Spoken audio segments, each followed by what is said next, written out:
안녕하세요. 대금문서 목정입니다. 이제 바야흐로 폭염의 계절입니다. 여러분 많이 덥죠? 이 날 더운 날에 시원한 냉수 한 사발 하면 어떨까요? 온몸이 청량해지죠. 시원해집니다.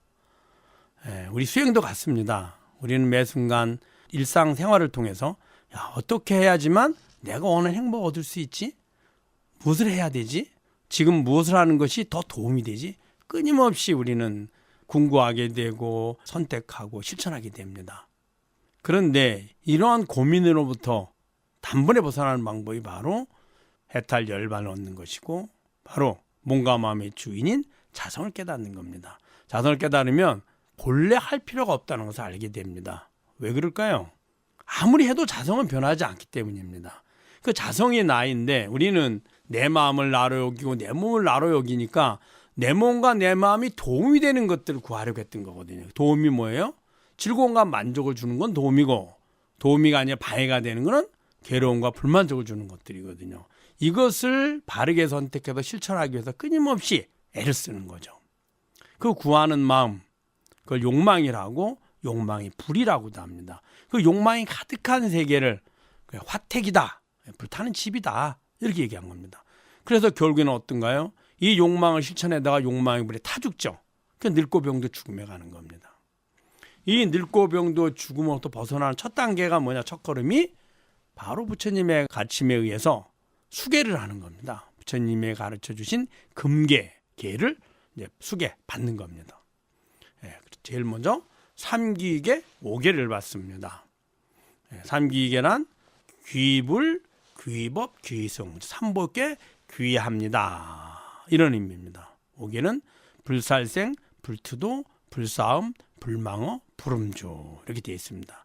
이 3기계 5계를 실천하는 것만으로도 우리는 항상 걱정을 하죠. 내가 지금 선택하고 실천할 때 이게 과연 미래의 나에게 도움이 될까?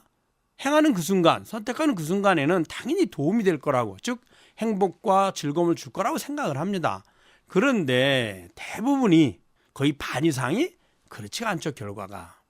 그럴 때 3기계 5계를 받고 부처님의 가르침 기준으로 선택을 하면 거의 대부분은 즐거움과 만족을 줍니다. 근데 선택을 했는데도, 부처님의 가르침대로 선택을 했는데도 내가 만약에 미래의 불행을 가져다 주면 그것은 현재 이전에 나의 업장 때문에 그렇습니다.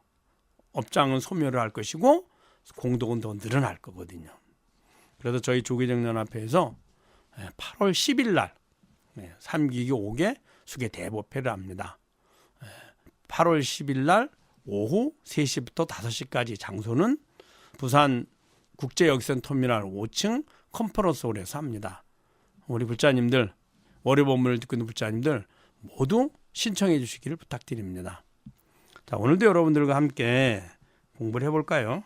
교재 29쪽, 정예결사문 29쪽입니다. 범바부청, 도를 잃은 옛 선지식 가운데 범부에서 시작하지 않는 이가 있습니까?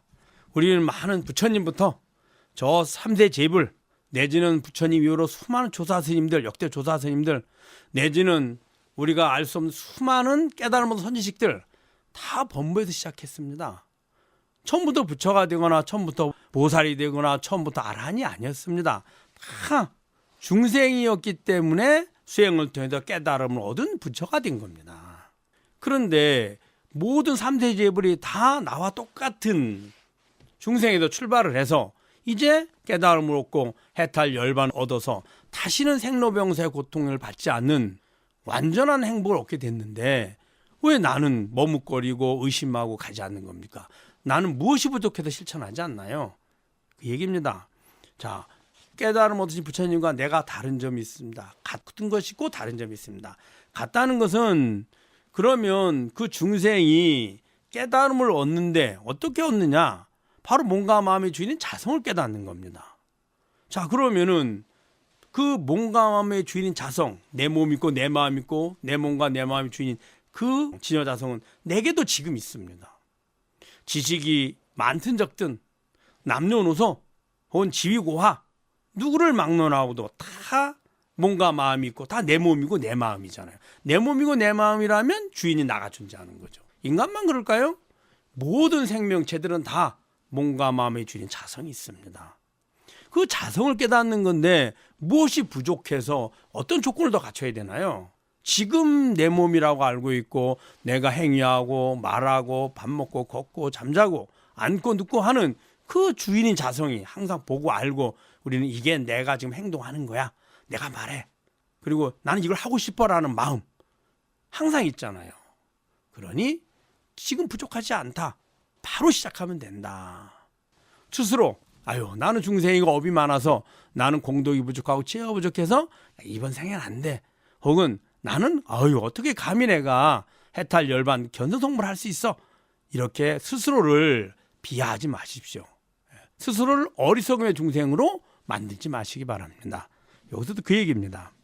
도를 잃은 옛 선지식 가운데 범부에서 시작하지 않은 이가 있습니까? 말법시대의 중생은 번뇌가 없는 부처님의 도를 닦지 말라고 한 경론이 부처님 경론 중에 있습니까? 부처님 경전을 보면 정법이나 상법 시대에는 바른 수행을 해서 해탈 열반을 이루고 말법 시대에는 수행을 하지 말고 그저 공덕이나 쌓고 복을 많이 짓고 그런 말 있습니까? 아닙니다. 지난 시간에 말씀드린 것처럼 말법과 정법의 차이는 부처님의 가르침을 바르게 믿고 실천하느냐 믿지 않고 혹은 실천하지 않느냐의 차이지 지금 바르게 배우고 바르게 실천하면 바르게 믿고 바르게 배우고 바르게 실천하면 언제든지 정법이고 지금 이 순간에도 믿지 않고 혹은 바르게 배우지 않고 바르게 실천하지 않으면 이분은 말법인 겁니다. 말법과 정법은 그 사람의 마음과 행위로 결정이 되는 거지 시대로 결정되지 않습니다. 그래서 그 얘기입니다.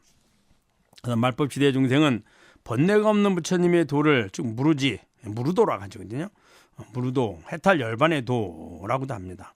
닦지 말라고 한 경론이 부처님 경론 중에 있습니까?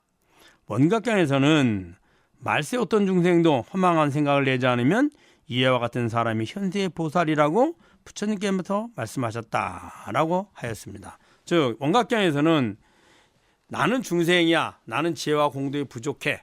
그래서 나는 지금 할 수 없어. 이렇게 생각하는 사람들이 중생이고 지금 시대에도 그래 부처님도 몸과 마음이 있고 자성을 깨달았어. 나도 몸과 마음이 있고 내 자성을 깨닫기만 하면 바로 부처가 될 수 있어. 해탈 열반을 얻을 수 있어. 이렇게 생각하는 사람들이 누구냐? 바로 보살들이다. 현세의 보살이다. 이렇게 말씀하고 계신 겁니다. 보살이란 뜻은 뭘까요? 이미 깨달음을 얻어서 그것을 실천해가는 마음과 몸을 통해서 실천해가는 분들을 보살이라고 합니다. 또 화엄론에 이르기를 이 법이 범부가 닦을 것이 아니라 보살이 실천할 것이라고 말한다면 마땅히 이 사람은 부처님의 직연을 없애고 정법을 파멸시킨 줄 알아야 한다라고 했습니다.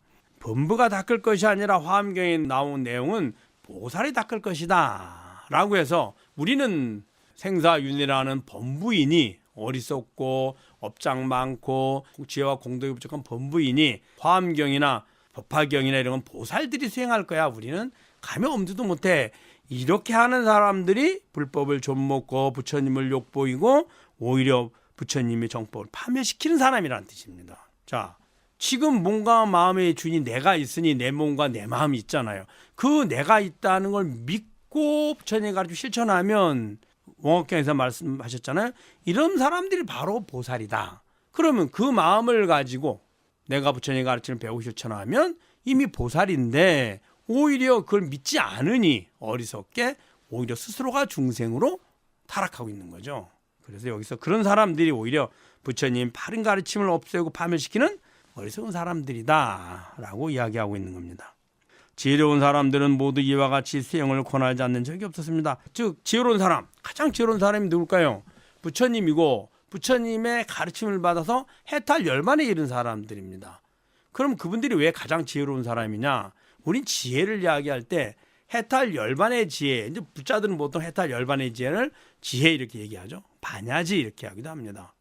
근데 원래 지혜의 의미는 그런 의미가 아니라 지금의 괴로움과 불만족에서 벗어나서 불만족과 괴로움에서 벗어나서 만족과 즐거움을 얻는 방법을 잘 아는 걸 지혜라고 합니다.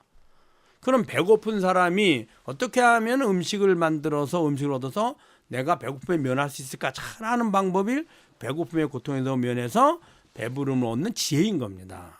목마른 사람이 물을 먹을 수 있는 방법을 잘 아는 것, 그게 지혜입니다. 그런데 이런 세속의 지혜들은 지금은 내가 괴로움에서 벗어나서 즐거움을 얻을지언정 조만간에 다시 괴로움이 닥치게 됩니다. 그래서 그 괴로움에서 벗어나는 방법을 또 배워서 실천해도 또 괴로움이 닥치죠.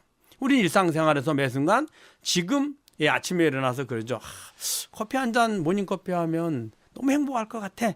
커피 딱 한 잔 했거든요. 그래 너무 행복합니다. 근데 커피 마시고 나면 또 할 일이 생깁니다. 이거 일해야 될 것 같아. 그럼 무슨 말일까요? 그 일을 하지 않으면 하는 것보다 내가 더 불편하다는 겁니다. 그러니까 그 일을 하려고 하죠. 또 그 일이 끝나면 또 하려고 합니다.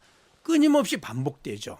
더 나아가서는 그 원하는 행복을 다 얻었다 하더라도, 그래서 우리가 보통 내가 원하는 재물, 내가 원하는 권력, 내가 원하는 명예, 우리가 원하는 것들 다 원하는 만큼의 100배, 1000배, 만배를 더 얻었다 하더라도 가장 고통스럽고 두렵고 슬픈 늙고 병들고 죽음을 벗어날 수가 없습니다. 그러니까 세속적인 지혜란 불완전하고 단편적이죠.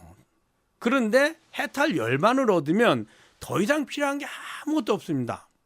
그 해탈 열반의 지혜야말로 가장 완전한 지혜인 겁니다. 그 완전한 지혜의 가르침이 바로 부처님의 가르침이고요. 그래서 지혜로운 사람은 당연히 부처님의 가르침을 배우고 실천하는데 온 힘을 기울이죠. 왜냐? 지금도 괴로움에서 벗어나서 바른 행복을 얻는 방법이 되고 미래에 다가올 고통에서부터 벗어나는 방법이 되는 거죠. 왜냐하면 괴로움의 원인을 짓지 않으니까요. 그리고는 가장 누구나 두렵고 가장 슬퍼하고 고통스러워하는 늙고 병들고 죽음에서도 벗어나는 법이고요. 그럼 늙고 병들고 죽음에서 벗어나는 법이 무엇일까요? 바로 내 몸과 내 마음, 이게 내 몸이야, 나의 행위야, 이게 내 마음이야, 내가 보고 듣고 하는 거야 라고 하는 주인을 깨닫는 겁니다. 이것이 지금 내게 있는데 왜 그것을 하지 않습니까? 그것을 한번 깨닫기만 하면 다시는 내 행복을 얻을 필요가 없는데, 왜? 영원하고 완전한 행복이기 때문이에요. 그래서 지혜로운 사람들은 다, 즉 해탈 열반을 이룬 선지식이나 혹은 조사 스님 내지는 제불보살들은 다 이와 같은 수행을 권하고 있다라고 한 겁니다. 자, 31쪽 볼까요? 설령 수행하여 깨달음을 얻지 못했더라도 좋은 마음의 씨앗을 잃지 않았기에 다음 생에도 역시 공부에 도움이 되는 뛰어난 인연을 쌓게 됩니다. 그렇게 실천을 하면 지금 당장 이번 생에 깨달음을 얻지 못했다 하더라도, 첫째는 부처님의 가르침을 배우고 실천했으니 미래의 고통의 원인은 괴로움의 원인 짓지 않았잖아요. 그리고 미래의 즐거움의 원인을 지었으니 이것을 공덕이라 하는데 복덕이라 하고, 이것이 싹이 나고 점점 자라서 내게 가면 갈수록 괴로움은 줄어들고 즐거움 늘어날 거잖아요.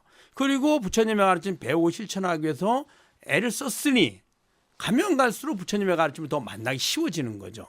그래서 당장 깨닫지 못했더라 하더라도, 혹은 이번 생에 깨닫지 못했다 하더라도 다음 생에는 더 편안하고 안락한 좋은 행복이 가득한 세계에 환생할 것이요, 똑같은 인간 세계에 환생하더라도 지금보다는 더 좋은 행복을 얻을 수 있는 조건을 만날 것이고, 또 두 번째는 부처님의 가르침을 배우고 실천하기 위해 애를 썼으니 다음 생에도 부처님 법을 만날 기회가 더 많이 주어지죠. 그리고 실천할 기회도 주어지고요. 그래서 언젠가는 해탈 열반할 수 있는 좋은 조건을 만나게 된다는 겁니다. 그래서 지금 실천해라 라고 말씀하고 계신 거죠. 설령 수행하여 깨달음을 얻지 못했더라도 좋은 마음이 씨앗을 잃지 않았기에 다음 생에도 역시 공부에 도움이 되는 뛰어난 인연을 쌓게 됩니다 라고 말씀하신 겁니다. 그러므로 유신결에서 부처님의 법을 듣고서 믿지 않아도 부처님이 될 씨앗의 인연을 맺은 것이며, 공부하여 성취하지 못했더라도 인간 세상이나 천상에 태어날 복이 된다라고 하였습니다. 유심결에서 말씀하시기를, 지금 부처님의 바람처럼 당장 완벽한 해탈념을 얻지 못했다 하더라도 괴로움에서 벗어나서 즐거움을 얻는 데 도움이 되고, 이번 생을 마치고 다음 생은 더 수명도 길고 더 복락이 가득한 저 천상세계나 혹은 저 부처님 세계에 환생할 수 있고, 또 그리고 나서 거기서 부처님을 만나서 더 열심히 실천해서 해탈 열반을 할 수 있는, 해탈 열반을 얻을 수 있는 조건을 갖추게 된다. 그러니 지금 당장 부처님의 가르침을 배우고 실천해라 라고 한 겁니다. 이렇게 본다면 말법과 정법으로 치절 인연이 좋은지 어떤지 따질 것이 아니요 자신이 둔하거나 총명한지를 우려할 일도 아닙니다. 자, 이러한 내용들로 붙여본다면 뭐 말법이니 그다음 혹은 뭐 정법이니 상법이니 따질 필요가 없다. 당장 배우고 실천하면 정법이고 믿지 않고 실천하지 않고 의심하면 말법이란 뜻이고요. 그다음에 지혜와 공덕이 많고 적음도 관계없다. 그럼 지혜가 많은 사람은 나가 분명히 있고 그럼 지혜가 적은 사람은 나가 없나요? 지혜가 적은 사람은 내 몸이 아니고 지혜가 많은 사람만 내 몸인가요? 혹은 공덕이 많은 사람만 내 몸이고 공덕이 없는 사람은 내가 아닌가요? 누구나 남녀노소 쥐고화 지식 많고 적음 지혜 많고 적음 더 나아가서는 부처님의 법을 만나든 못 만났든 내 몸과 내 마음의 모습입니다. 내 마음과 내 몸이 있다면 그 주인이 내가 항상 존재하는 거죠. 그러니 그 나를 깨닫는 방법을 부처님께서 가르침을 주셨고 그걸 깨달으면 그 해탈 열반인데 무엇을 망설이는 겁니까? 왜 스스로가 비하하고 스스로가 퇴굴해서 나는 중생이고 나는 지혜와 공덕이 부족해서 나는 깨달음 얻을 수 없어 이렇게 스스로 물러나느냐라고 하신 겁니다. 여러분 잘 아셨죠? 여러 번 듣고 교재를 보고 다시 또 듣고 스스로 참고해 보시길 부탁드립니다. 감사합니다.